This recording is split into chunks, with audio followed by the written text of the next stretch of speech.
Ô, professor, o senhor é um religioso. Aham. Eu respeito o seu... aonde vai o seu pensamento, tá na sua fé, e isso eu não contesto, né? Eu acho muito importante botar cor nos personagens. Por isso que não tem tantos negros ali, mas o ideal é fazer todo o Egito negro. O professor, há pouco tempo, não podia falar nenhum nem outro. Falava moreno, achando que tava elogiando. Cruza o braço não, professor. Fica tranquilo. Salve, rapa, salve, massa. Estamos aqui, mais um episódio do Mano a Mano original Spotify. Satisfação, mais uma vez aqui com vocês, debatendo assuntos importantes, interessantes e controversos. Nossas quintas-feiras já estão reservadas para esse papo reto, no melhor estilo Mano a Mano. Fica ligado que dá para baixar, ouvir de graça, é só chegar. Do meu lado aqui, presença fundamental, consultoria jornalística, Semaia Oliveira. Salve. Nem tem mais palavra, Mano Brown. Salve, valeu. Obrigada Vamos que demais. vamos, belo trabalho. Hoje um dia muito importante. Esse cara que eu vou entrevistar hoje, ele foi praticamente um dos primeiros 5 nomes que eu pedi para a produção entrar em contato e convidar a ter um bate-papo. É um cara alta patente. Ele é teólogo, pós-graduado em filosofia, é mestre em teologia histórica, especialista em arqueologia pela Universidade Hebraica de Jerusalém, doutor em arqueologia clássica pela Universidade de São Paulo, USP, é professor do Centro Universitário Adventista de São Paulo, UNASP, curador do Museu Arqueológico Paulo Borck e apresentador do programa Evidências da TV Novo Tempo. Um homem negro, posso falar assim? Com certeza. Ó, com orgulho. Apesar do governo insistir em dizer que minha cor é parda, né? Como todo mundo que nasceu na minha vamos época, falar sobre todo mundo era isso. pardo, né? Vamos falar sobre isso. Tem quantos anos, doutor Rodrigo Silva? 51 anos bem completados, agora dia 31 de agosto. Satisfação, muito obrigado por ter aceito o nosso convite. Tenho muita curiosidade em conhecer e aprender com você. Temos Obrigado, a mesma idade, né, doutor? Obrigado, com certeza. Não, quando eu falei a idade aqui, ela deu uma surpresa ali, mas tem um provérbio que diz que preto quando pinta já é 130. Então, Quando pinta o cabelo. é verdade, é verdade. Bom, professor, fala um pouco de você, da sua origem, coisa rápida, papum. Tranquilo. Eu nasci em Belo Horizonte, Minas Gerais, 1970, é só fazer a conta aí, né? Vim de um ambiente que tinha... Era uma família que não era muito estruturada emocionalmente, como há muitos de nós, né? Tive que batalhar muito para chegar onde cheguei. Tenho uma fé muito grande em Deus desde criança. E o meu grande sonho realmente é contribuir para o Brasil, porque nada contra o futebol, por favor, não interpretem assim. Mas eu não queria que o Brasil ficasse conhecido lá fora só pelos grandes craques de futebol que nós temos. É bom exportar atletas, mas eu acho que a gente poderia exportar também cultura e colocar na bibliografia de trabalhos autores brasileiros. Por isso que eu fiz, embora eu estudei fora do Brasil também, mas fiz minha carreira mais aqui, estou aqui tentando dar minha humilde contribuição como professor. Professor, escreveu quantos livros? Agora eu tenho que fazer a conta, porque eu já escrevi de livros didáticos, eu já escrevi 8. Escrevi mais 5, 13 livros ao todo. Inclusive, estou com um para dar de presente para você aqui, viu? Opa, obrigado. Aqui, olha, depois, se você quiser, o Ceticismo da Fé. Deus, Muito obrigado. uma certeza, uma distorção. Eu espero que você aprecie a leitura aí. Fiz com muito carinho. Depois eu mando um outro para você Rodrigo também. Silva. Aqui. Pode... Muito obrigado pelo presente, tá aqui na minha mão. Eu espero ler, tô muito curioso nesse assunto, tenho te acompanhado, né? Hoje em dia, com o evento da internet, a gente praticamente faz esse trabalho aqui, ouvindo vocês falando e tal. E desde o começo me chamou muita atenção sobre... Veja bem, né? Pô, você é um arqueólogo, o que é muita coisa. Você é teólogo, o que não é pouca coisa.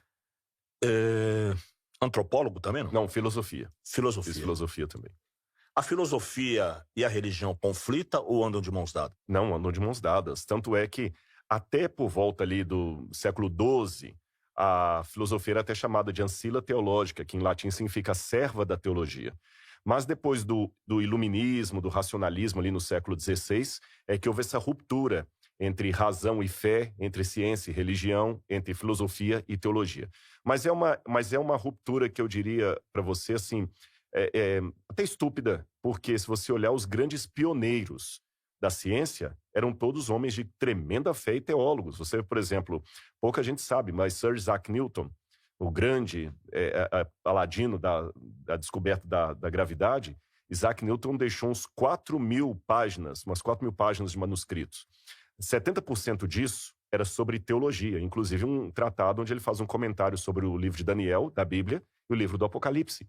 Galileu Galilei era um homem de profunda fé, já falei de Isaac Newton, Nicolau Copérnico, vários desses. Eles eram que religião? Eles eram católicos, né? Eram católicos porque o cristianismo que predominava na época era o catolicismo. Você tinha, antes disso, os cátaros, os albigenses, mas eram grupos mais marginalizados, digamos assim, em relação ao status quo que era o catolicismo. E a reforma protestante como tal, ela tem o seu marco em 1517, quando Martinho Lutero fixa lá as teses em Wittenberg. E antes disso você tinha João Hus, alguns outros, mas eram vozes quase isoladas. Sim. Professor, essa ideia que a gente vai trocar aqui, é lógico, vai ter gente de várias idades nos acompanhando, mas uma porcentagem muito grande de jovens, bem jovens. Eu vou te fazer muitas perguntas e se o senhor não concordar, tudo bem também. Mas eu acredito que realmente a base do nosso povo é um povo muito religioso. Tanto os africanos eram muito religiosos, não é isso? Os portugueses e os nativos da terra. Todos eles eram muito religiosos. Com o tempo, uma religião se impôs à outra. Exatamente. Isso é um fator histórico, político e tal. Depois a gente entra nisso. Eu tenho uma curiosidade muito profunda para falar com esse público. Não cruza o braço não, professor. Fica tranquilo. A linguagem corporal. A linguagem de corpo. É isso mesmo. Se liga. Eu tenho muita curiosidade no livro do Gênesis. Eu não sou religioso, eu fui criado no Colégio Adventista, uma boa época, mas nasci no Candomblé, veja bem. Ali no Capão Redondo. Sim, por ali.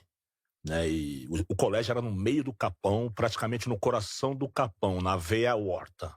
Do lado mesmo, bem na onde o Capão nasceu. No livro de Gênesis, que é um livro espetacular. Por quê? A Bíblia, ela pode ser contestada, muita gente pode contestar, pode procurar contradições, mas um fato, para mim, ele é muito claro, muito óbvio. Ele é um documento histórico. A Bíblia é um documento histórico. Não se despreza o documento histórico como a Bíblia.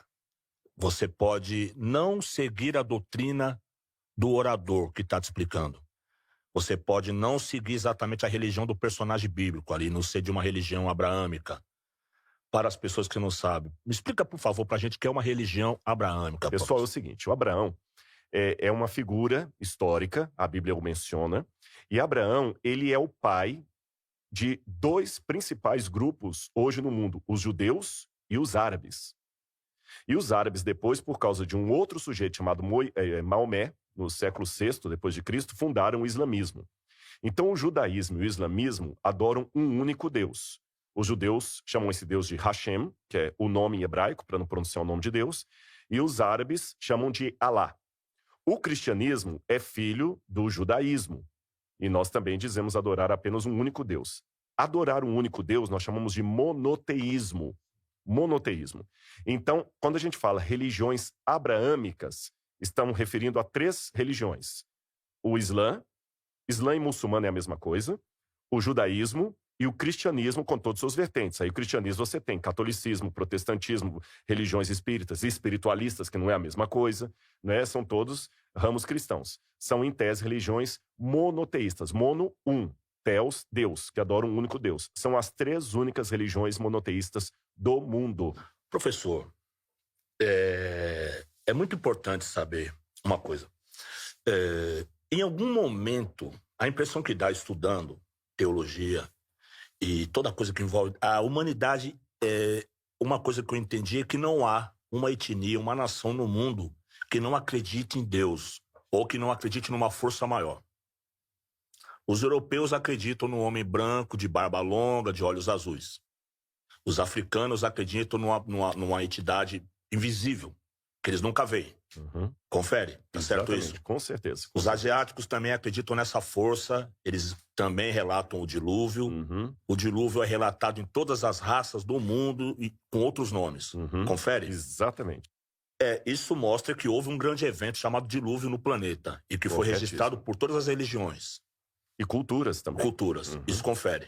Isso está na Bíblia. Está na Bíblia e se você me permitir, a gente, quando fala disso, refere-se geralmente aos gregos, aos asiáticos lá, mas esses dias eu estava pesquisando até em culturas africanas. Tem 5 coisas, pelo menos, assim, que se repetem em todas as culturas. A ideia de uma criação da humanidade, a humanidade que mora num jardim e perde esse jardim porque cometeu algum erro. O detalhe, um casal que mora no jardim, número 3, e perde esse jardim por algum erro que eles cometeram. A partir disso também um dilúvio que devasta toda a terra e uma reconstrução da terra perante o dilúvio. Esses 5 elementos você encontra nas mitologias gregas, você encontra nas mitologias dos astecas. Olha, eu saí lá da Grécia e vim parar na América. América Central. E em vários países da África também. É lógico que varia um pouquinho os elementos. Na África vai falar da humanidade criada de um coco. Tem um lá que fala que a humanidade, por exemplo, é de uma das tribos de Moçambique. Quando eu falo tribos de Moçambique, deixa eu explicar isso para o pessoal. Esses nomes, a rigor, Moçambique, Angola, Zaire, são nomes modernos. Antigamente não tinha esse nome. Exatamente. E os próprios africanos ali, às vezes, eles nem se identificam tanto Com esse nome. com esses nomes locais. Por exemplo, eu já tive várias vezes em Angola. Lá você tem uma tribo do norte de Angola que eles acham que eles não se consideram assim, como eu sou brasileiro, nasci em Belo Horizonte, e você é brasileiro, nasceu em São Paulo. Não, às vezes assim, eu sou da tribo tal. Eu lembro, por exemplo, em Moçambique, quando eu estive. Eu estive na cidade de Quelimane, e naquela cidade tinha 5 etnias diferentes. E eles se consideravam estrangeiros em relação ao outro. Por exemplo, tinha o pessoal de Manhaua, que era um bairro, mas eles tinham um dialeto próprio de Manhaua. Quando eu dava palestra em Manhaua, tinha que ter um tradutor falando no dialeto deles. Eu mudava para um outro bairro, era outro dialeto. Então, quando a gente fala Moçambique, é um pouco artificial se eu estou falando de cultura africana. Um nome moderno. Nome moderno. Então, dentro desse país tem vários. E lá em Moçambique, uma dessas culturas mesmo fala dos seres humanos que foram criados, colocados num jardim, mas comeram de um fruto proibido. E por comerem do fruto proibido, o que aconteceu? Eles foram punidos. O rabo foi tirado deles e colocado no macaco, uma coisa assim. Eles perderam. De qual lugar? Oi? De Moçambique. Moçambique. De Moçambique. Mas você vai lendo assim, você lê muitos elementos parecidos com aquilo que o Gênesis apresentou. Na Austrália, né? Na Austrália, os aborígenes australianos, muito Na antes de chegar. África, em alguns lugares eles falam que a Terra nasceu de uma escuridão de água. Isso. Esse detalhe também da água, que da água vem a terra. Em Mambé, é uma das entidades que apresentam. É lógico que geralmente o único problema dos mitos africanos é que, com exceção do Egito, a África era um continente ágrafo. O que é ágrafo? Eles não desenvolveram a escrita. Então era mais uma tradição passada de pai. Na Etiópia tem escrita, ou é bem depois? Não, mas a Etiópia fazia parte do Egito na época, né? Porque era a cidade de mas é África. De Cuxi. Sim, Cuxi. Vamos chegar lá, Cuxi. Mas pensando na África Antiga, Cuxi, Sudão e o atual Egito eram uma coisa só. Sim. Estavam no terreno dos faraós. Por isso que eu falei, com exceção do Egito, sim, do Império Egípcio, não do país Egito hoje, né? Os outros povos eram uma tradição de oralidade. Um pai passava para o filho. Professor, relacionado ao livro do Gênesis. O livro do Gênesis, ele fala sobre a parte de Gênesis 10, 11. A parte de Noé. É isso? Noé começa no capítulo 6, vai até o capítulo 10. 10, 11 é Nimrod, né? Nimrod, exatamente. A Torre de Babel é o 11. Eu sou muito curioso nesse cara. Por exemplo, o Nimrod. A gente vai chegar nele. Ele não era uma espécie de cientista da época dele? Sim. É que quando a gente fala cientista, vamos primeiro entender os termos, né? Hoje, como tem muita gente que está ouvindo a gente que talvez sejam universitários, quando fala ciência, religiosa... A grande maioria, professor, são de pentecostais. Ótimo. E talvez outras religiões ali, católicos. Católicos, ótimo. E uma grande parte, por ser o Brau, uma grande parte também de religiões afro. Então, ótimo. Vai ficar fácil dialogar com o pessoal e vocês vão entender. Legal. Galera, é o seguinte, vamos por parte. Quando a gente fala ciência, porque sabe que as palavras às vezes mudam um pouco de contexto de acordo com o tempo. Por exemplo, nos Estados Unidos, só para dar um exemplo isso aqui, né? Chamar alguém de Negro é ofensivo. É black. Black. No Brasil, até pouco tempo, era o contrário.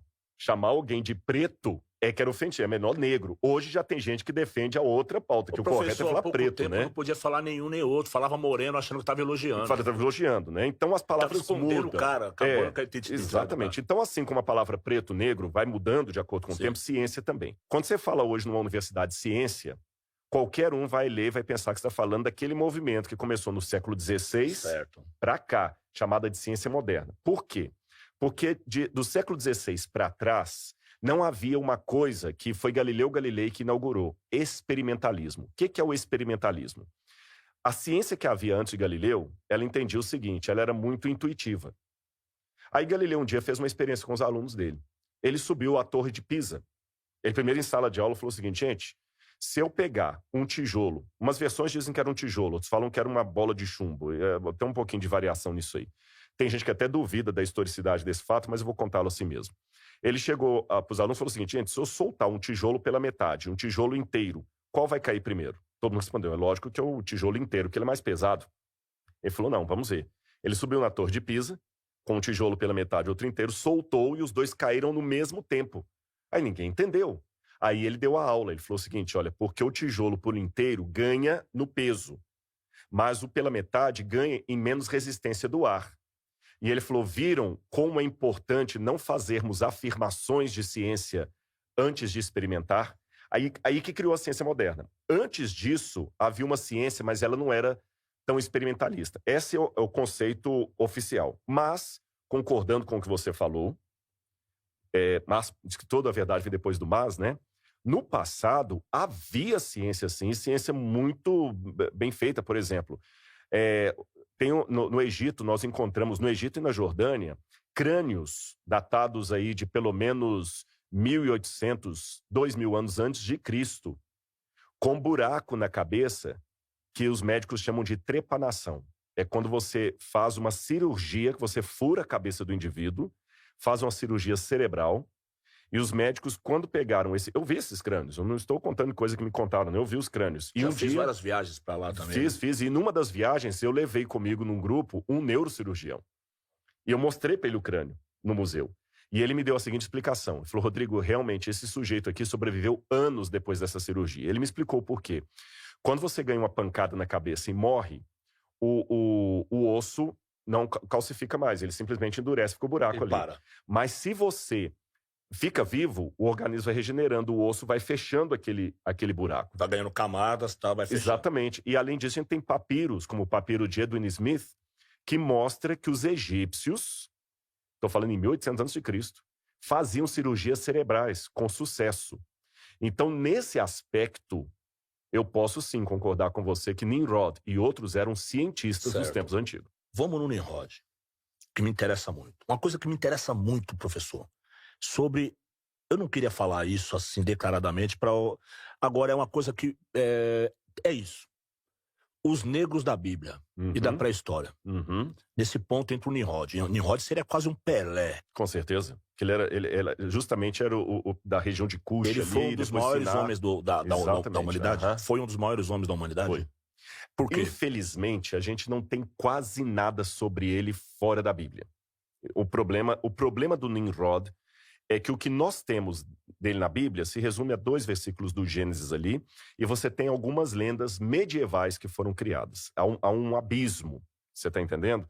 Aí cada um vai colocando que ele era parente da Semíramis e não tem nada que comprove isso. Eu já ouvi falar que não, né? Exatamente, não tem nada. A Semíramis, se existiu, a Semíramis está na Babilônia, lá 300 anos depois, né? Muito, muito mais, porque o Nimrod é mais ou menos 2100 antes de Cristo. Antes de Cristo. A Semíramis seria 700, me ajuda na conta. Vamos aí, situar 800 anos depois. Vamos situar, rapaziada. Nós estamos falando em 2000 antes de Cristo.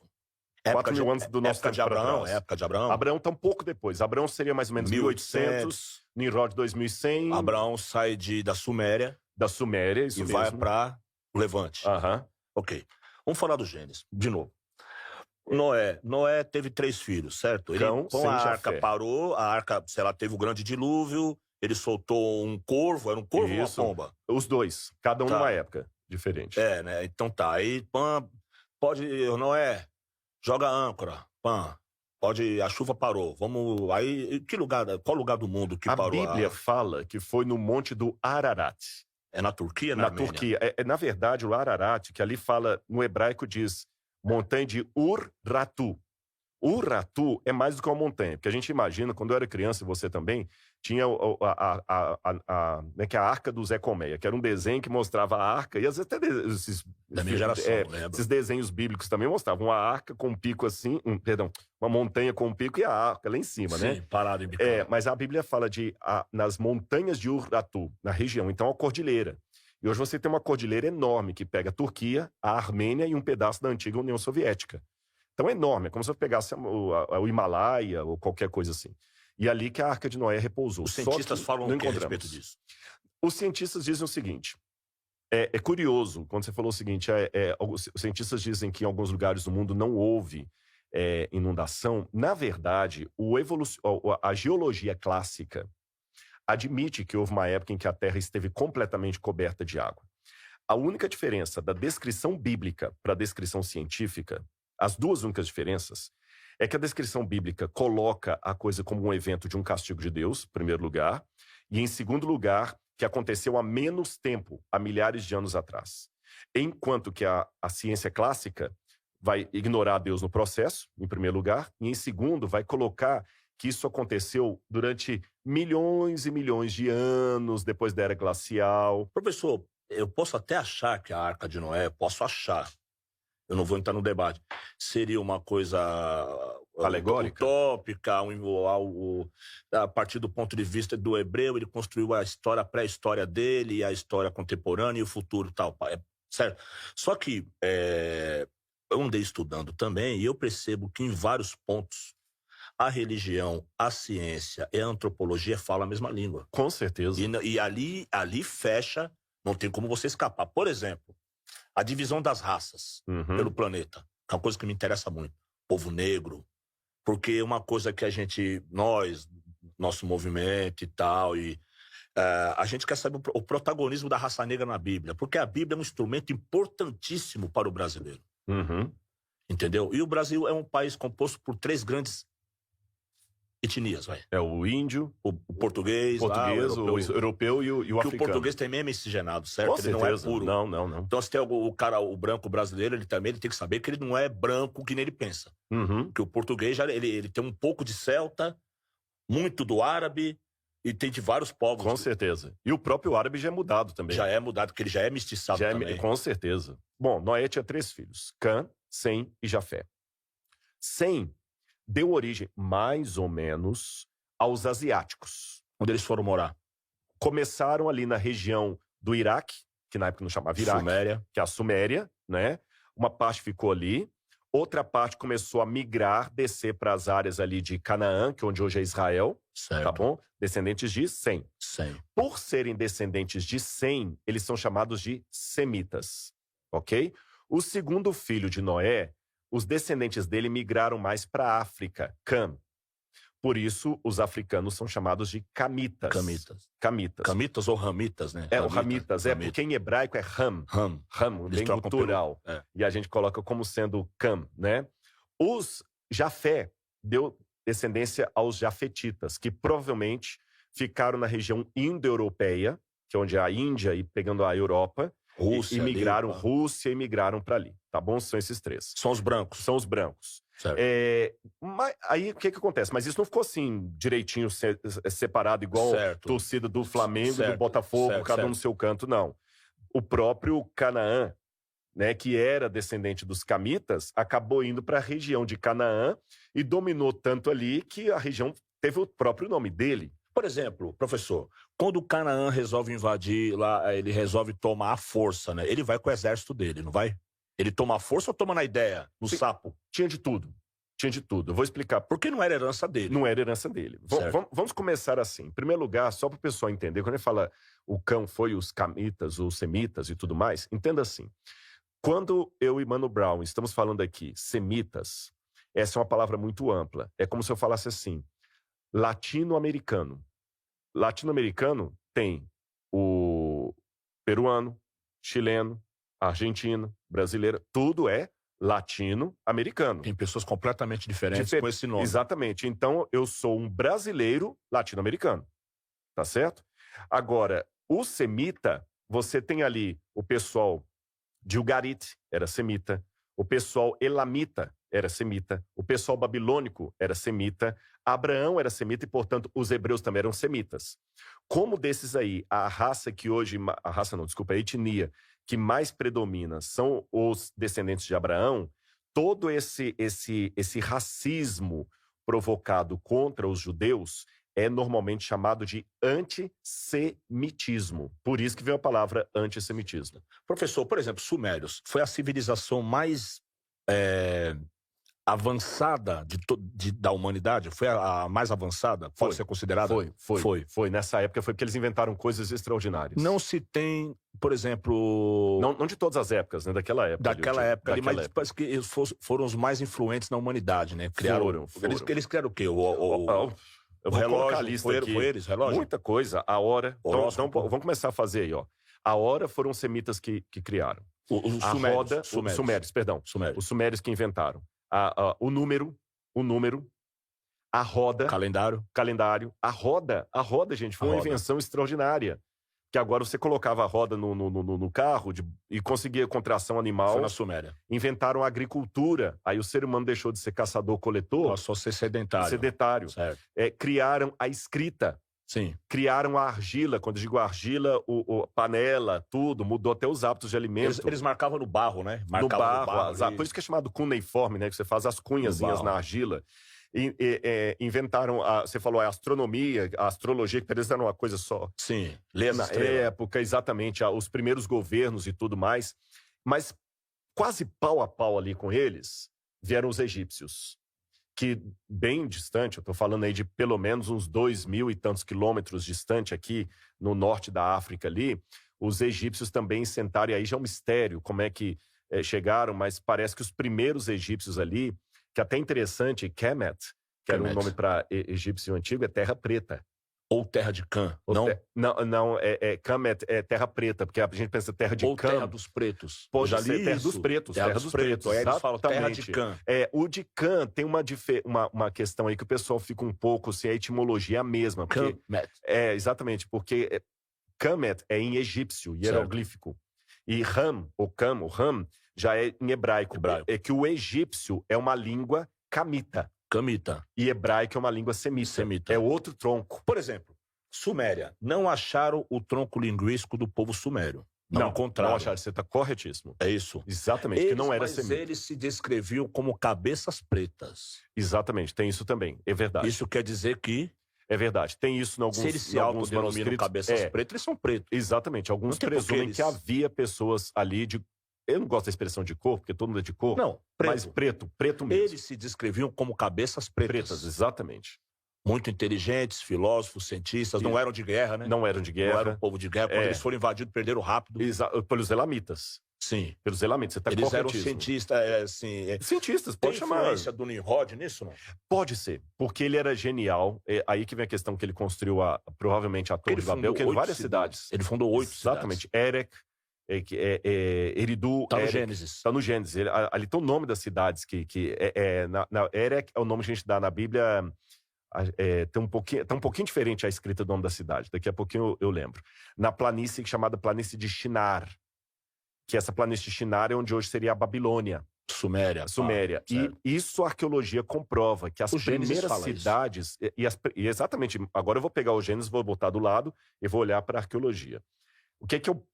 Esquece a Bíblia por um pouco. O que é que eu vejo pela arqueologia? As primeiras cidades foram fundadas na região de Shinar, que é ali a Mesopotâmia. Mesopotâmia é entre rios. Quando a gente fala, pessoal, Mesopotâmia, Suméria, o atual Iraque, estamos falando do mesmo local. Tá bom? Mesma coisa. Ali foram fundadas as primeiras cidades. A primeira cidade foi a cidade de Eridu. Depois veio Erech, Lagash, Larsa, Ur, de onde veio Abraão. Foram fundadas todas ali. É onde tem o Golfo Pérsico. Kish ali também? Kish. Kish é homenagem ao pai dele? Não? Exatamente. Cush. Aí que tem a questão. Só que o Cush é da África. Sim. E o Nimrod é filho dele. Exatamente. Como é o Nimrod? É negro mesmo? Provavelmente, Eu já ouvi falar que o Nimrod é equivalente a Osíris, no Egito. Não, aí eu creio que não. Aí nós não temos muita base para isso. Porque o que acontece? Tem alguns autores que... Como é que eu vou explicar, Mano Brown? Essa é a minha opinião. Eles pegam o metrô certo, mas desce 3 estações depois. Então, num primeiro momento, algumas coisas fazem sentido. Então, o que eu consigo, até onde eu consigo ir? Porque a arqueologia passada é um quebra-cabeças de 10 mil peças, das quais 9.500 se perderam. Eu tenho 500 peças para te contar a história. Então, tem muitos desenhos aí que são tardios, posteriores. Então, não posso botar o selo. Conclusões tiradas. Exatamente. O que eu posso falar dos eventos mais antigos que eu tenho? Por alguma razão que eu não sei qual, Cush, alguns descendentes de Cush, entre eles Nimrod, abandonam a África e migram para a Suméria. E fundam cidades. Isso eu posso te falar... Cush é um dos pais da África. Exatamente. É muito importante, eu friso isso, professor. Por que eu friso muito isso? É muito importante para mim e para o público que vai nos ouvir. Esses homens negros da África, esses grandes reis. Reis, no sentido literal da palavra. Mais do que reis, fundadores de civilização. De civilização. É porque rei... como é que eu vou explicar? O rei pode ser o herdeiro de. Sim. Um fundador é mais... Ele é um rei, mas é o primeiro. O que eu posso falar? Negros... africanos migraram da África para a Suméria. E lá eles não foram para... Longe. Era longe. Eu tô falando longe. 3 mil quilômetros. Não, 3 mil não. Ou seja, uns 2 mil e poucos quilômetros. Passaram pelo Levante, passaram pelo deserto. Pelo deserto. O deserto dessa parte que eu falei do Sinai, da Península Sinai. Passaram pelo Levante, que é Israel. Foi a força. Isso. Esse é que é o problema. Já tinha gente lá quando eles chegaram? Já tinha gente lá. Já tinha gente lá. Aí que tá o problema. O que eu posso te falar arqueologicamente? Arqueologicamente, eu posso falar que... Vou usar a nomenclatura atual, porque quando eu falo África, naquele tempo não existia África com esse nome África. Certo. Mas só para o pessoal que está assistindo a gente poder entender geograficamente o que eu estou falando. No passado, pessoas saíram de onde é a África, migraram para onde hoje é o Iraque, e ali eles fundaram cidades que viraram civilização. Ponto. Agora, povos negros da África. Agora, o que eu não posso te dizer por não ter dados? Eles saíram da África porque foram expulsos? Foi uma saída voluntária? Eles saíram com o exército para dominar? Essas respostas eu não tenho. Eu acho que nós, negros, devemos o seguinte: a gente não precisa exagerar as qualidades do nosso povo para mostrar a nossa relevância. Os olhos de Deus nós somos todos iguais, mas na realidade, professor, é muito difícil e a gente precisa resgatar algumas coisas. Eu acho muito importante botar cor nos personagens. E eu te explico por quê. Porque tiraram a cor, primeiro. Tem que devolver. Concordo. Tem que devolver a cor. Concordo. Porque tiraram, né? Então também eu desconfio quando eu vejo um estudo muito radical. Às vezes você vê um cara, irmão, você tem que perceber que Moisés era preto, Jesus era preto, não sei quem era preto. Agora você foi no meu ponto.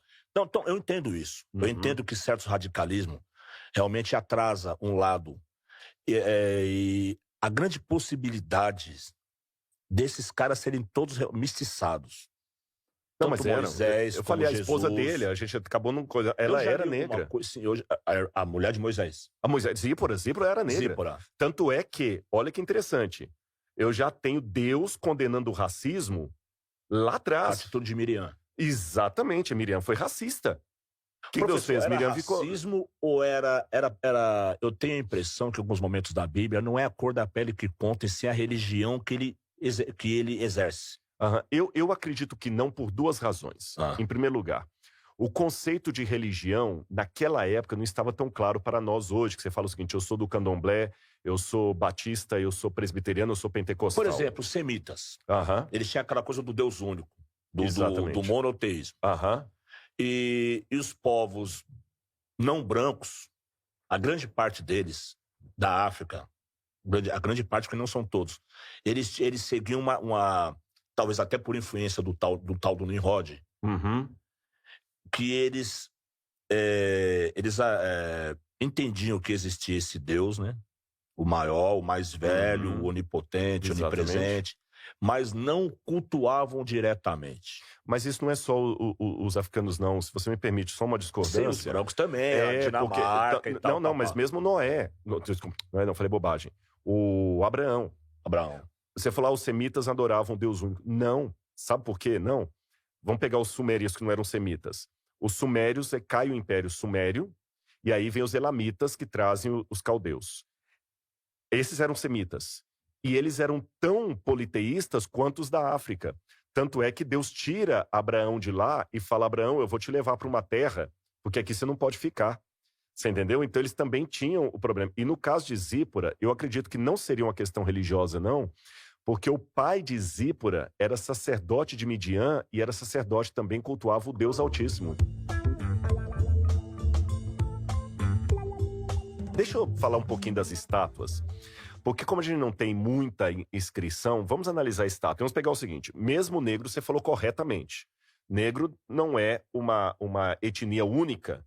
Um nariz largo, Exatamente. boca X, um cabelo. Tem vários tipos de cabelo, de nariz, de boca. É igual a gente que é ocidental pensa que os japoneses são todos iguais, mas os japoneses, para eles tem diferença. Então você tem um negro de nariz mais afinado, que é o caso do etíope. Mais ou menos você vê a diferença de uma mulher negra da África do Sul, é muito diferente, até na estatura de uma mulher negra de Angola, por exemplo. Angola é mais alto? Angola, não, a África do Sul. São mais altos? São mais altos, porque tem os Zulus, né? Os nilóticos são altos. Sim, exatamente, são mais altos e tudo. Os nilóticos. Mas o que eu tô falando quando eu falo que o Sete I era negro? Quando você pega a estátua dele, os traços são traços negroides. O que significa traços negroides? São traços de algum dos ramos do povo negro. Você tá entendendo? O tipo da orelha.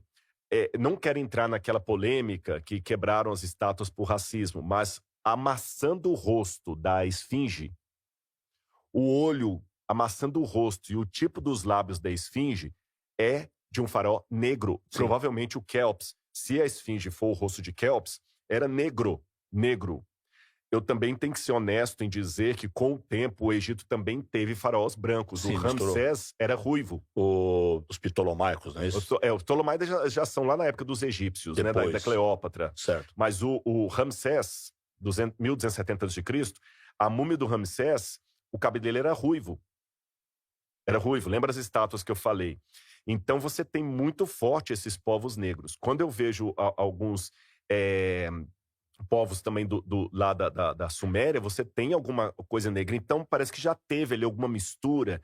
E por alguma razão que eu não sei explicar, e eu tenho que ser honesto, de novo aquela questão. Eu sei que Mano Brown, seu de lá, está aqui, sim, mas eu não sei como ele chegou. Eu posso teorizar aqui, né?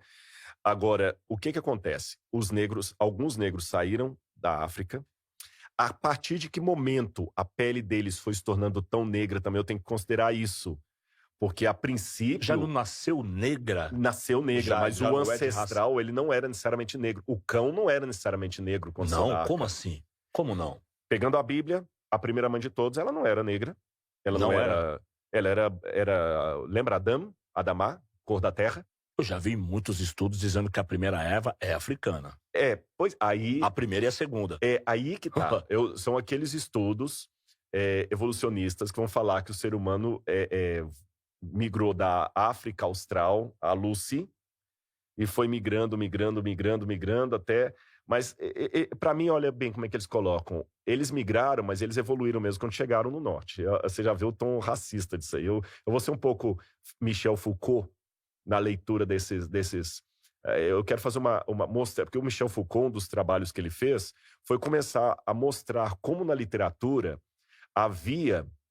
eu não estou endossando tudo de Michel Foucault. Eu tenho sérias críticas ao trabalho de Michel Foucault e à narrativa dele, mas eu aprendi que a gente não pode, depois do banho, jogar água fora, o menino e a bacia junto. Joga fora a água suja, o menino e a bacia você guarda, né?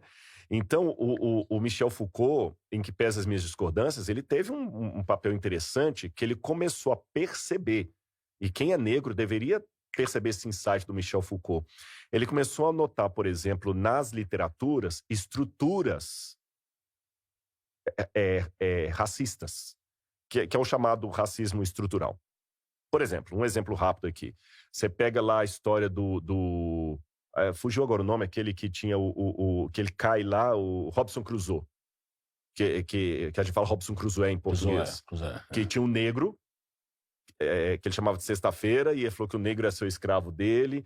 Aí você tinha o Fantasma, que era um gibi, os que são mais antigos vão lembrar. O Fantasma era um gibi, e ele era o branco, que todos os negros, falei, o próprio Tarzan... Assim, o Branco Salvador. O Branco Salvador. Certo. Então, o Michel Foucault notou, peraí, por que um branco é o salvador de todos os negros?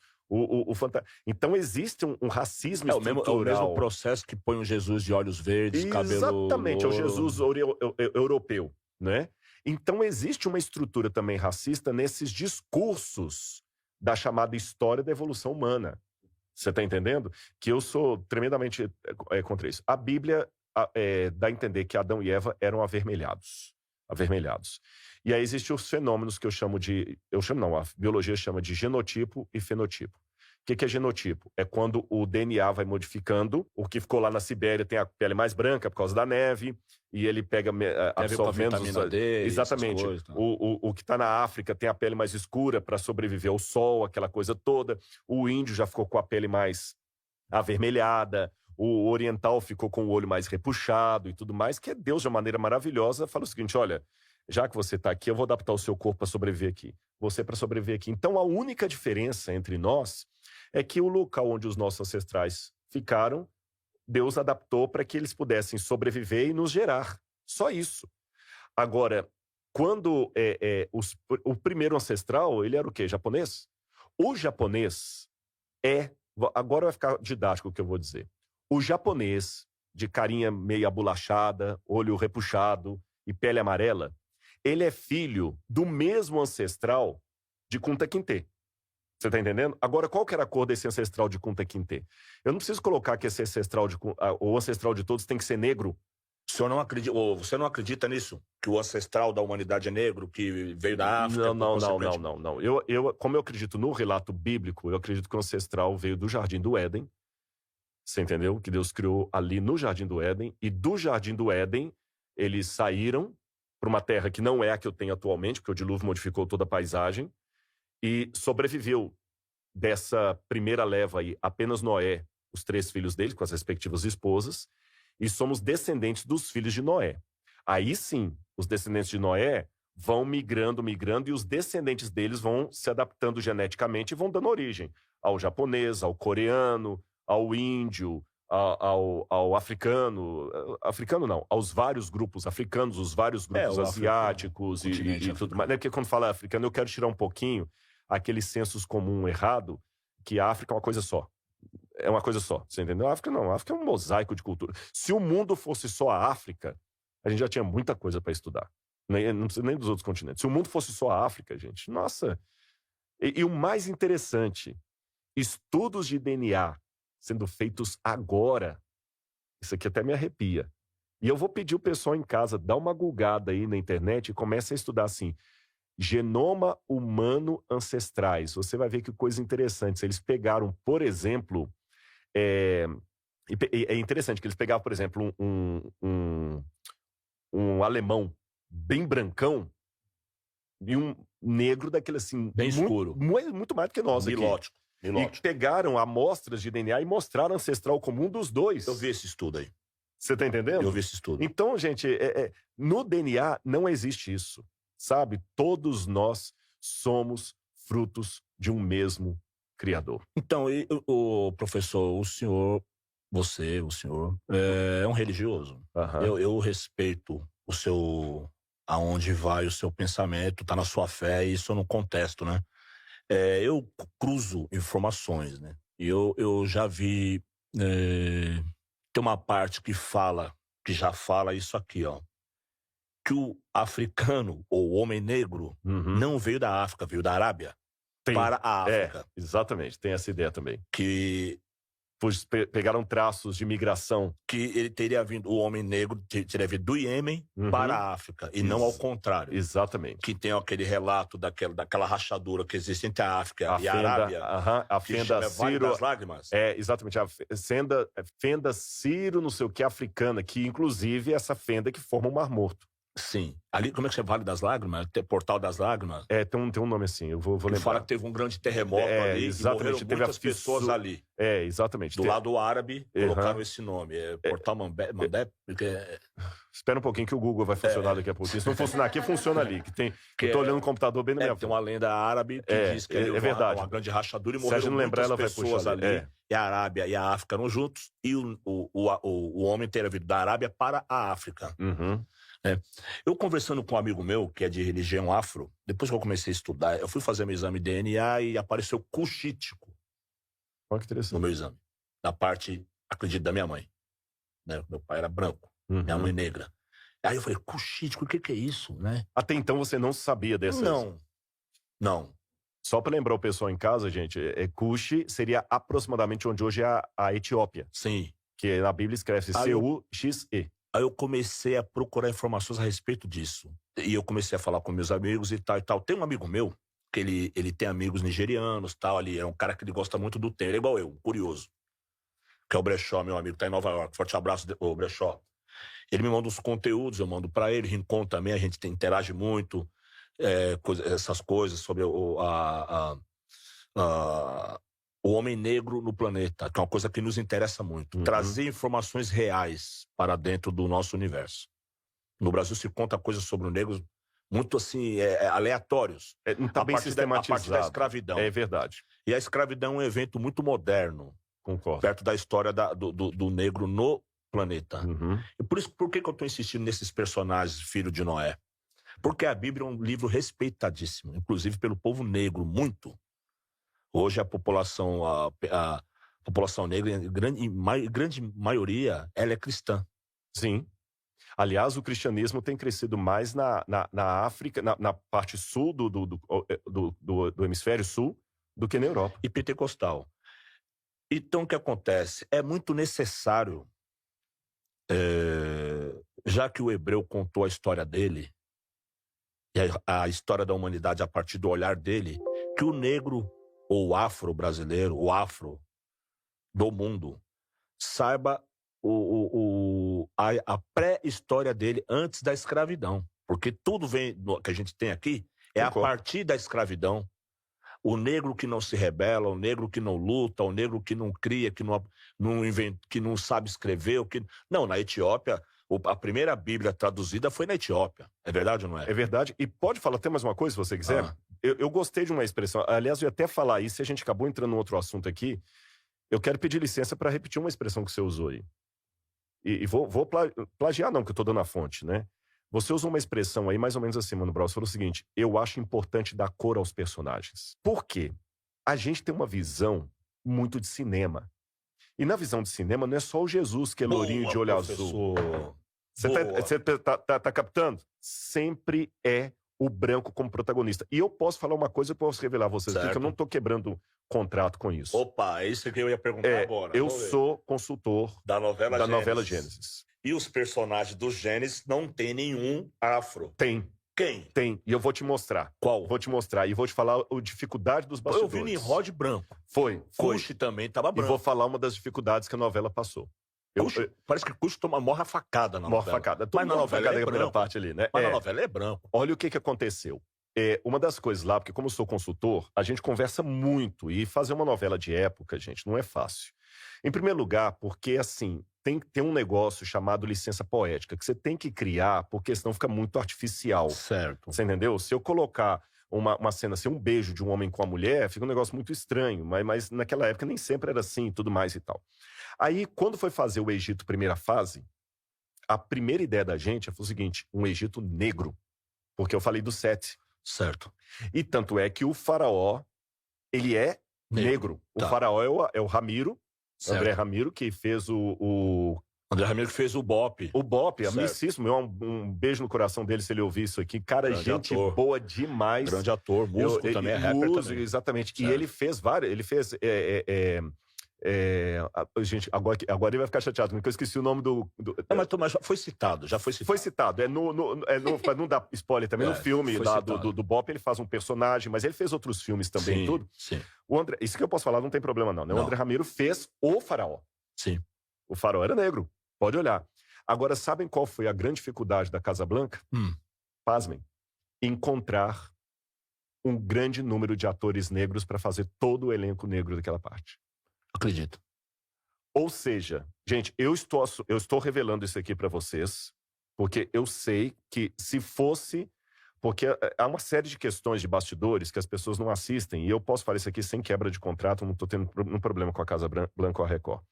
Você ouve o podcast muito bonitinho na sua casa, você pensa que é uma coisa simples e tudo mais, mas, gente, tem toda uma engenharia para isso aqui funcionar, tem uma equipe que marca com a gente, que vem, tem a agenda e tudo mais, tem todo um trabalho, não é só ligar o microfone aqui e começar a falar, não.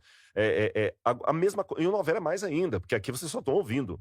Então, veio o problema da Covid, ia gravar a novela antes toda lá no Marrocos, aí teve que, quando estava menos de uma semana gravando lá, teve que botar os atores todos, imagina o custo financeiro, tudo isso aí, montar cenário aqui, croma, no Rio de Janeiro, será que vai poder ter a novela? Não pode, as regras de higiene, esse exame, hoje, por exemplo, o pessoal que, eu fiz o exame do Covid, eu e minha esposa, para poder vermos aqui, o exame que saiu hoje.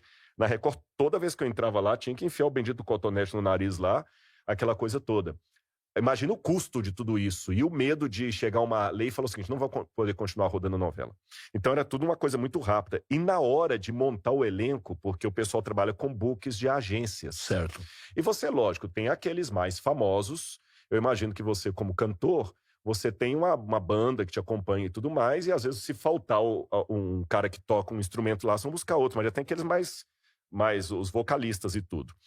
Então tem aqueles atores X e para buscar o elenco negro, para preencher tudo, não havia. Acredito que para preencher tudo houve dificuldade, porque o Brasil é assim, infelizmente. Exatamente. Eu estou revelando isso aqui no seu podcast. Infelizmente, por mais que alguns queiram bancar aí os politicamente corretos, defendendo a causa negra, a televisão brasileira, eu não tenho medo de afirmar isso aqui, ainda é altamente racista, segregacionista. Você entendeu? Sim. E acha o seguinte, que colocar uma negra para fazer um programa, um jornal lá, já ficou politicamente correto. Certo. Você tá entendendo? Desculpa a sinceridade, eu espero não ter machucado ninguém, mas isso é uma coisa que eu vi. Então, por isso que não tem tantos negros ali, mas o ideal é fazer todo o Egito negro. Semaia, fala. Não, eu só ia comentar que essa dificuldade é porque realmente o acesso, às vezes, né, a formação é mais complicada para a população negra, mas a gente também tem um alto número de atores e atrizes negras formados. Às vezes é só uma questão ali de saber o contato, saber onde está, sabe? Então, às vezes o tempo também pra gente encontrar, porque tem bastante. E aí eu trouxe as informações. O André Ramiro interpretou o policial André Matias na Tropa de Elite. É isso mesmo. E seria Vale da Baca? Isso, Vale da Baca. Pegar uma ponte aqui, olha que interessante. Há muitos negros atores. Agora, uma pergunta que eu vou fazer, isso aqui não é uma afirmação. Certo. Se eles não estão na vitrine, alguém está falhando em colocá-los. Certo. Então, foi uma questão meio rápida ali. Foram muitas coisas conspirando contra, mas eu quero aqui, sem nenhum puxa-saquismo, dizer que havia uma ideia. Tanto é que o André foi escolhido para ser E eu até fui homenageado uma vez numa das novelas aí, fizeram a novela Apocalipse. Embora a novela Apocalipse, que foi apresentada por eles, é bem diferente do que eu penso do Apocalipse, mas eles até colocaram um ator. A autora me ligou uma vez e falou assim, eu quero te homenagear. E vai ter uma personagem na novela que vai ser um arqueólogo, né? E ele vai se chamar Rodrigo Queiroz. Eu falei, então tá bom, mas se você quer me homenagear, então coloque um personagem negro. Ela falou, não, pode ficar tranquilo. E o personagem que colocaram foi que você certamente deve conhecer, porque ele foi do Capão Redondo. Infelizmente ele faleceu de Covid há pouco tempo. Foi o Edson Montenegro, que ele chamava-se Edson Cruz. Edson Montenegro é o nome artístico dele, cantava maravilhosamente bem, e ele interpretou o meu papel na novela. Infelizmente, eu tive a desdita de nunca conhecê-lo pessoalmente, e é uma pessoa que eu lamento. E quando eu ouvi que ele morreu, eu nunca pensei que eu ia chorar a morte de alguém que eu nunca encontrei. E então, professor, por exemplo, assim, personagens centrais, vamos dizer que, lógico, não é também a logística da novela, não tem nada a ver com isso, do Record. Personagens centrais, eu acho que é um crime mudar a raça deles. Sim. Por exemplo, Cuxi, Nimrod. Com certeza. É um crime, porque você tira o protagonismo de um personagem que é assim. Por exemplo, quem é o Nimrod? Por que eu tô insistindo nesse cara? O Nimrod foi um negro, filho de um pai negro, um dos fundadores da África, que ele foi um dos maiores nomes, vamos voltar para o começo, foi um dos maiores nomes da humanidade. Ele é considerado pela teologia judaico-cristã quase como um anticristo, certo? Eu já vi muitos estudos dizendo que ele foi o cara que criou uma rebelião contra Deus e que o nome dele significaria o rebelde. É isso? Na verdade, o que a Bíblia diz, vamos até o que a Bíblia diz. Certo. O que deu a rebelião contra Deus foi a cidade de Babel, Certo. que provavelmente ele era o fundador. Sim. Tá bom? Agora vamos colocar aqui as coisas. Certo. Se o Mano Brown amanhã, só uma comparação, não se ofenda, tiver um filho que assalta um banco, não vou falar que o Mano Brown foi o filho que deu errado. Você tá entendendo? O que a gente tem de concreto na Bíblia? Babel, que do hebraico vem Bavel, confusão, aquilo ali que foi, né? E ele fundou. E a Bíblia se limita a dizer que ele era um poderoso caçador perante Deus. Aí eu posso ler de duas maneiras. Isso é Gênesis. Gênesis. 10, 11. Tem até um tablete cuneiforme, Arrata, Emerukar, e o Senhor de Arrata, que é um tablete que está hoje no Museu Britânico, cuneiforme, com essa escrita aí, que conta de Emerukar, e Emerukar significa caçador poderoso, provavelmente, Emerukar, que também demanda obras de Arrata para construir uma torre. Então, assim, é o que nós temos. Qualquer coisa que falar depois, eu pensei até que se entrar nesse pano aí, tem gente que fala que o Nimrod inventou a árvore de Natal, Já vi essa que o Deus teoria. Tamuz. Não, então, aí o pessoal já começa Sabe por que eu não entro? Porque viajar na maionese. eu já vi muita coisa contradizendo isso. Apesar de tudo que a gente falou aqui, alguém vai contradizer. Mas existem coisas que são mais plausíveis. Sim. E coisas que são menos plausíveis. Sim. Então, do Nimrod, eu sou mais honesto em falar com você que eu não sei nada da vida dele além do que a Bíblia afirmou. Agora, eu concordo em gênero, número e grau com uma coisa. E eu quero, de novo, ficar citando essa frase aqui, para quem sabe amanhã, se o Mano Brown fizer uma música, eu vou falar assim, poxa, eu sou coautor disso aí. Essa expressão sua, vamos dar cor aos personagens, isso é muito sério e importante. Quer ver dois exemplos aqui importantes? Vou dar um. Primeiro, quando falam arianismo, a raça ariana, nunca existiu raça ariana. Ária era um dialeto da região das Árias, nunca foi etnia. Turquia, área? Não, vem do indo-europeu, da Índia. Cáucaso. Da Índia. Tanto é que suástica, a palavra suástica, que é aquela cruz que os nazistas usavam, Sim. né? Suástica é uma palavra em sânscrito, que significa boa sorte. Você tem um monte de suástica desenhada lá na Índia, né? Então, ariano nunca existiu, raça ariana. Tem umas tribos, tem umas não sei as tribos arianas. Samoa, que tem essa cruz suástica. Porque vem de lá, mas é uma questão de linguística. É um tronco linguístico, o arianismo. Nunca foi etnia. Vamos dar outro exemplo. A Rainha de Sabá. Eu só vi um filme até hoje de Salomão. Com ela negra. Dos que eu já assisti, só vi um. E a Rainha de Sabá era negra. Você entendeu? E vou mais além. Isso aqui já está comprovado. Ela é da tribo de Sheba, né? Que é filho de Cuxi também. Exatamente. É filho de... A Etiópia Sheba. tem um outro país lá, gente, perto... Eritreia? Tigrina? Iêmen. Iêmen é do outro lado do... Não, desculpa. Daqui a pouco quem vem. Eritreia. Ou então vamos pedir de novo o Google aí. Tá bom? Sheba, né? Sheba. Escreve S-H-E-B-A. Sheba era de Nimrod, né? Isso. Aí o que acontece? Avilá, sabe ela que é teve Avilá, a terra do ouro. Ela teve filhos com Salomão. E o Estado de Israel reconhece vários etíopes que são judeus, semíticos judeus. E você falou uma coisa que me chamou a atenção, porque eu sou cuxita por parte de mãe. Apareceu lá cuxita. Eu não sei se você não tem algum problema, mas algum problema que eu falo assim, porque alguns não gostam, alguns artistas não gostam de revelar o sobrenome dele.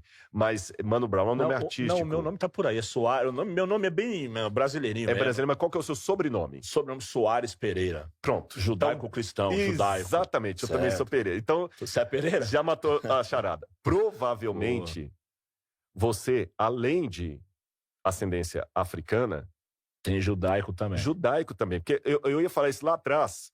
Eu falei, vamos perder Já me falaram isso. Por quê? Porque quando você falou... E olha que eu não sabia... Eu confesso isso aqui, não julguei verde pra colher maduro, não. Certo. Eu não sabia que você tinha Soares Pereira. Eu te conheço como Mano Brown. Certo. Ponto. Você entendeu? Eu confesso a minha ignorância, perdão por isso. Até falei assim, será que ele vai se ofender se eu perguntar o sobrenome dele? Não, imagina. Porque quando você falou lá atrás assim, Sim. você falou que conversou com alguém e tudo mais, e que a pessoa fez algum exame lá e que você percebeu Cuxita por parte de mãe. Aí você falou, poxa, meu pai era branco, mas por que Cuxita? Foi onde você despertou esse nome. Aí quando você falou Cuxita, na hora minha mente falou assim, esse cara deve ser judeu. Você entendeu? Por quê? Muitos judeus, quando eles estavam fugindo da Inquisição espanhola, Sim. da Espanha para Portugal e de Portugal veio para o Brasil, muitos chegaram no Brasil e encontraram entre os negros brasileiros algumas semelhanças culturais. Por exemplo, vou dar alguns exemplos para vocês. Algumas comidas africanas não são africanas, são semíticas na origem. Você entendeu? Algumas comidas africanas são altamente semíticas. Por exemplo, uma coisa que, principalmente no Nordeste, a gente ama demais por causa da nossa... o coentro. Isso é bem semítico. Bem semítico. Eles se identificaram, houve alguma miscigenação, e eles já trouxeram da Europa o seguinte, para fugir da perseguição, trocaram os sobrenomes judeus por nomes de árvores. Aí surgiu os Oliveira, os Pereira... outros fizeram... Porque assim, se eu sei que você é judeu pelo sobrenome, eu vou te discriminar. Então, você muda. E eles fizeram muita coisa para sobreviver. Por exemplo, o judeu guarda o Shabat, o sábado. E uma das maneiras de mostrar que o sábado está chegando, se você viveu no Monte Adventista lá, você sabe sobre isso. O pôr do sol, o judeu marca o seguinte, quando surge a terceira estrela, o sábado começou. Então as crianças, de maneira inocente, apontavam Shabat na sexta-feira. E para que os vizinhos não soubessem, a mãe virava assim, não, meu filho, não aponta para a estrela. Eles vão saber que nós somos judeus. Aí sabe o que as mães falavam? Se você apontar para as estrelas, sai verruga no dedo. Isso que não podia também lavar a casa sexta-feira. Exatamente. Eles colocaram uns cagueta na rua. Falaram, se você vê alguém com carneirinho amarrado na porta, coisinha pendurada na porta, estrelinha, ou você vê lavar a casa na sexta-feira antes das 6 horas... É porque é judeu. É judeu. Exatamente. E muitos negros se reconheciam na fé judaica. É o que você falou, infelizmente, a história do negro no Brasil está contada muito assim... A partir da escravidão. A partir da escravidão e assim, como se fosse só aquilo ali, né? O negro da senzala. Mas tem muita coisa aí do encontro cultural. E olha, por exemplo, a palavra Aretz, em hebraico, significa terra. Tav é a última letra do alfabeto hebraico. Tav é a última letra. Aretz, terra. Então, quando alguém não queria se revelar que era judeu, de onde você vem? Eu sou da família Tav Aretz, de terra longínqua. Tav Aretz. Tav Aretz virou Tavares. Então, eu tenho quase certeza que o seu Pereira era cristão, fugido de Portugal, cristão novo. Só explicando para o pessoal que está nos ouvindo, quando eu digo cristão novo, eram aqueles judeus que, para não serem perseguidos, foram convertidos na marra ao catolicismo. E o catolicismo chamava essas pessoas de cristãos novos, que moravam num bairro de judeus, que em Portugal tinha o nome de judiaria. Aí aqui no Brasil, até para pejorar, lá no sul chamavam que judiação. Parece que não pode mais falar isso. Exatamente. Judiar é para fazer papel de judeu. É a mesma coisa de falar denegrir minha imagem. Exatamente. E como muitos fugiram de Portugal para cá, eles se surpreenderam quando encontraram alguns negros vindos de alguns territórios da África, coisas muito parecidas com o que eles tinham no judaísmo. Por exemplo, professor, na última invasão, na invasão derradeira, foi Roma que invadiu a última invasão? Você está falando qual invasão? No Israel? Da parte sul? Não, Israel foi invadido a vida toda. Depois qual foi teve os cruzados. Que fugiu 3 milhões de judeus para a África? Não, aí você tem o seguinte, sei. A última mesmo assim que teve a fuga em massa de judeus foi de Adriano para a África. Vários migraram para a África.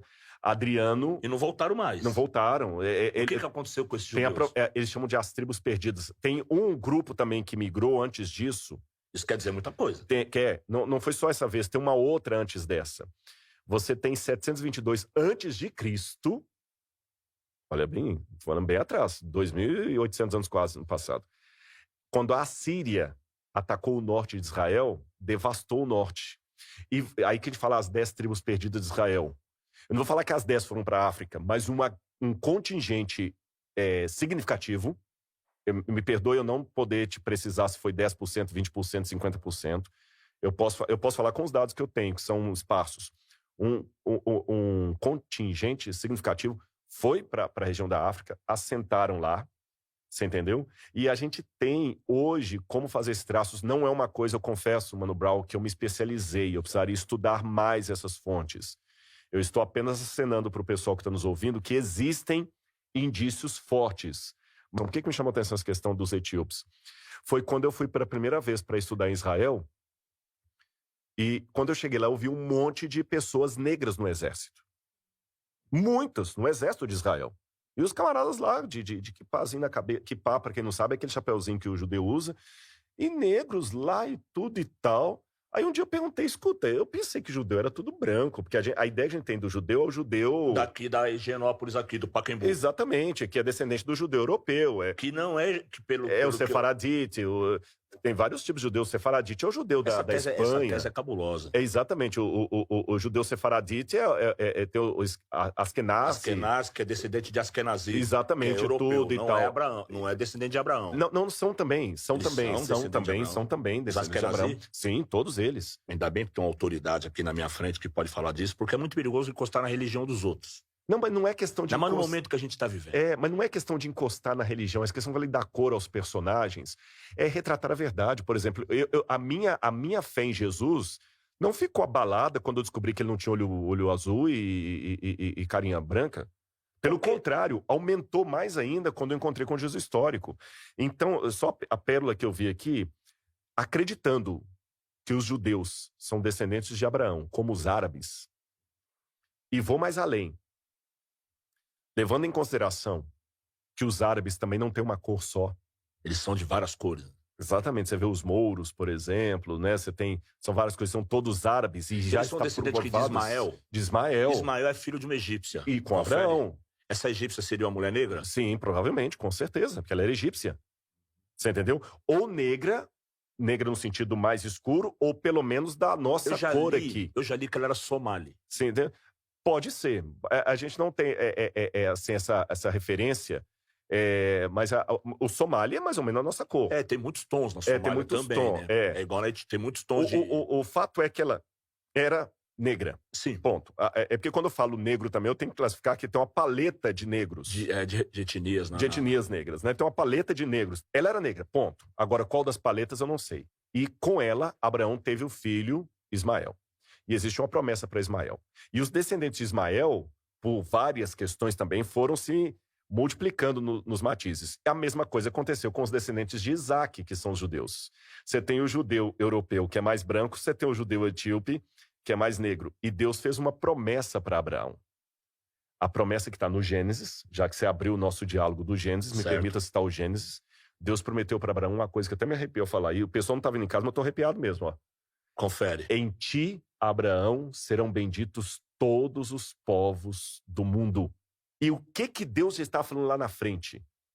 Se Deus fosse exclusivista, se Deus fosse étnico, no sentido só um, todos os descendentes de Abraão seriam de uma cor só.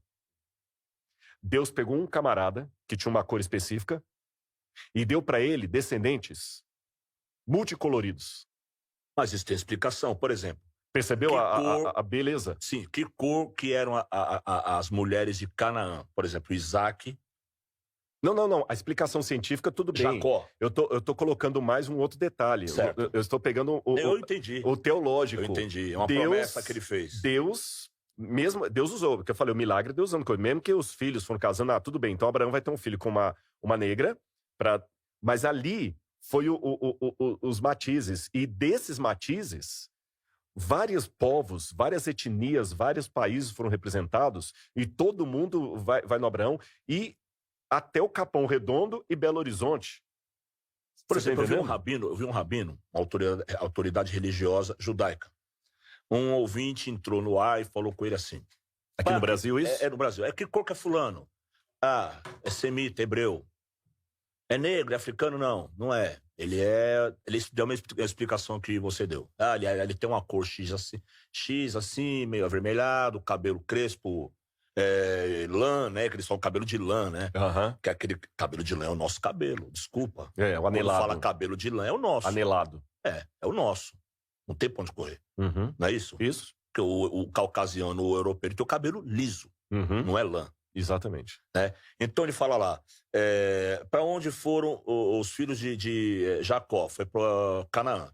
Então, é isso? Canaã, que é Jacó, Israel ele teve hoje, é o 12 Levante. filhos, 12 Você chamou de filhos Levante Jacó. uma hora aí. 12 filhos de Jacó, eles chegaram lá e todos casaram com mulheres cananeias. Esse rabino falou assim, Jacó era negro. Não, Abraão era negro, Isaac? Não, era o quê? Semita. E o outro? Também não era. As mulheres deles, dos 12 filhos de Jacó, Ruben, né? Ruben, Benjamim, Efraim, como é o nome dos outros? Efraim, Ruben, Naftali, São 12. 12. José. 12, o pessoal do reggae sabe O disso. José casou com uma egípcia, Sim. que era o filho preferido. Então o que acontece? Tem um monte de gente que tá aqui nessas alturas ouvindo a gente, por exemplo, o pessoal do reggae, Uhum. que é muito interessado nessa coisa da cultura etíope, que é ligado a Salomão, que é ligado a Babilônia. Eles falam, fogo na Babilônia, porque os judeus foram perseguidos. Então tem um monte de gente que segue isso sem saber realmente né? Porque é contado muito por cima. Assim. É verdade. A história é linda. É verdade. Mas se você não sabe a raiz dela, ela fica no ar, né? Então o que acontece? Que cor que eram as mulheres dos filhos de Jacó, desses 12? Elas eram negras? As mulheres de Canaã eram negras, não? Ele falou que era. Esse rabino falou, as mulheres de Canaã eram negras. Aí ele vira pro cara e fala assim, pô, você acabou de me mostrar que eu sou descendente de negro, apesar de ter olhos azuis, porque eu sou judeu. E a minha descendência vem de Jacó, não é isso? Uhum, um dos 3 patriarcas, né? Claro. Então, ele Jacó, ele Isaac, como autoridade... Abraão, Isaac e Jacó. Ele como um homem branco, rabino, autoridade religiosa judaica, ele admite que a segunda geração, a terceira geração já era negra. Mas é o que eu falei lá atrás. Eu acho que tá dentro do que eu falei. Sim, né? tá dentro. Eu acredito, miscigenação, eu tô usando muito essa palavra miscigenação aqui, gente. Miscigenação é justamente isso. Pessoas de etnias diferentes, tons de pele diferentes, casando e gerando filhos, que já é uma mistura daquilo ali, né? Eu acredito que a miscigenação já veio lá de trás. E nesse lema aí de colocar a cor nos personagens, tá, eu não tenho elementos para falar a cor de Moisés, beleza. Mas a Zípora era negra. Mas tem relatos que eles dão a entender a cor de Moisés. Por exemplo, qual foi a morte? Teve uma morte que os judeus choraram muito, e alguém falou assim, por que esses egípcios estão chorando tanto? Né? O que aconteceu? Não sei se foi Abraão, quando Abraão morreu, teve um enterro épico, assim, um desses grandes patriarcas. O José... Não sei se foi José. O Jacó, quando morre o Egito, um desses patriarcas, alguém comentou assim, porque eles tentam achar a cor do hebreu.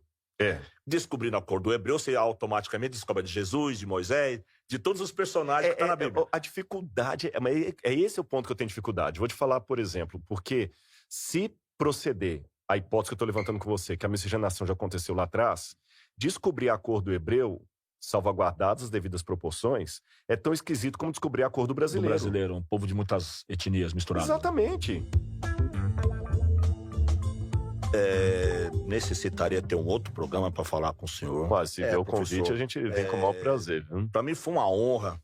Não, o prazer é meu, viu? Ter aqui o professor Rodrigo Silva, um cara estudioso, profundo das coisas.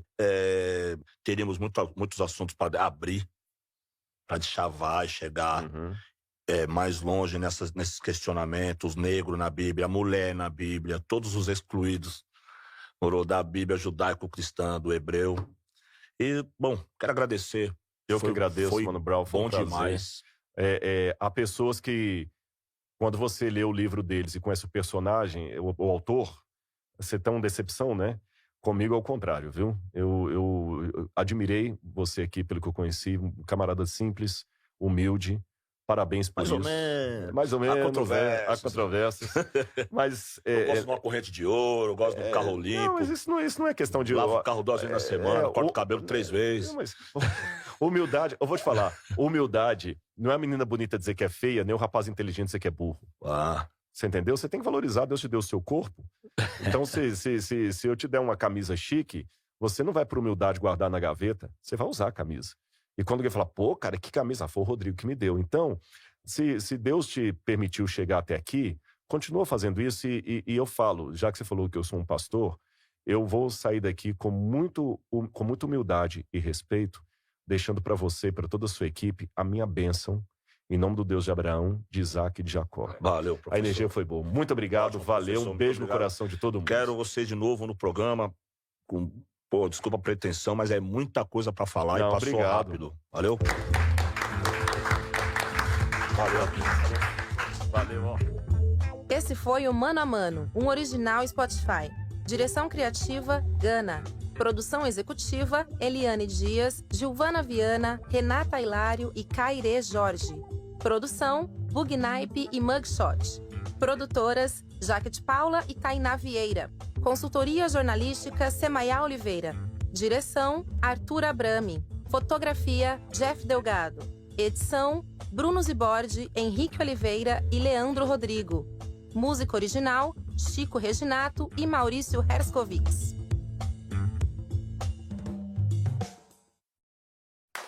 The all-new Buick Envision.